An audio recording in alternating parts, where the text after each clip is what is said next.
आज आपण बघणार आहे सेकंड पार्ट ऑफ विटॅमिन.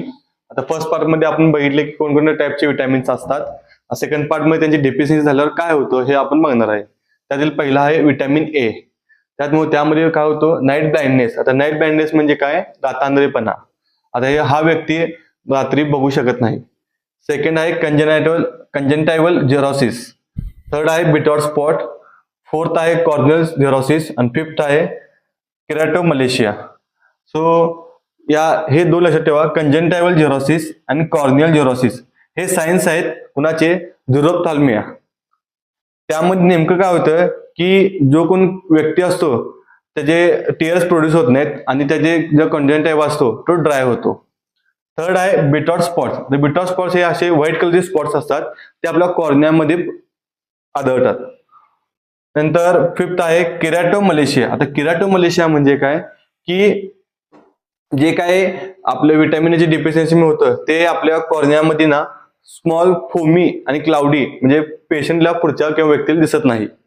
नंतर विटॅमिन डी, त्यामध्ये आहे रिकेट्स. हे रिकेट्स आहे चाइल्ड रिकेट्स. त्यामध्ये काय होतं की सॉफ्टनिंग ऑफ बोन. आणि सेकंड आहे ऑस्टिओमलेशिया म्हणजे अडल्ट रिकेट्स. हे अडल्ट मध्ये आढळून येतं आणि त्यामध्ये नेमकं काय होतं की सॉफ्टनिंग ऑफ बोन. म्हणजे सॉफ्टनिंग म्हणजे काय की बोन आपले ठिसूळ होतात. तर थर्ड आहे विटॅमिन ई. विटॅमिन ई मध्ये अटॅक्सिया. अटॅक्सिया म्हणजे काय की आपला इम्बॅलन्स होतं आपल्या बॉडी मुवमेंट आणि कोऑर्डिनेशन मध्ये. आणि सेकंड आहे पेरिफेरल न्यूरोपॅथी. न्यूरोपॅथी म्हणजे काय की आपले जे नर्व्ह इम्पल्स असतात ते आपले नर्व्ह इम्पल्स स्लो होतात आणि ते पण इम्बॅलन्स होतं किंवा त्याचे कोऑर्डिनेशन प्रॉपर होत नाही. त्यानंतर आहे विटॅमिन के. विटॅमिन के मुळे होतं की हिमॅटोमा. आता हिमॅटोमा का होतो हे तुम्हाला मी सांगतो. विटॅमिन केचं काम काय आहे की तो हेल्प करतो प्रोथ्रोम्बिनला आणि क्लॉटिंग फॅक्टरला. विटॅमिन के काय होतो की आपलं ब्लड लवकर क्लॉट व्हायला हेल्प करतो. पण जर विटॅमिन के ची डिफिशियन्सी असेल तर हिमॅटोमा होते. हिमॅटोमा म्हणजे काय की ब्लडचं क्लॉट होते ते आपल्या ऑल ओव्हर बॉडीमध्ये कुठे पण होऊ शकतो. नंतर आहे आता विटॅमिन B1. तर विटॅमिन B1 मध्ये काय आहे की बेरीबेरी. बेरीबेरी मध्ये दोन टाईप आहेत, एक ड्राय आणि वेट बेरीबेरी. सेकंड आहे वर्निंग के इनसेफेलोपॅथी आणि थर्ड आहे कोर्सकॉफ सिंड्रोम. आता हे दोन जे आहेत वर्निंग के इनसेफेलोपॅथी आणि कोर्सकॉफ सिंड्रोम हे कॉम्बिनेशन हे ब्रेन डिसऑर्डर आहेत. त्यामध्ये नेमकं काय होतं, त्यामध्ये एक ट्रायड आहे.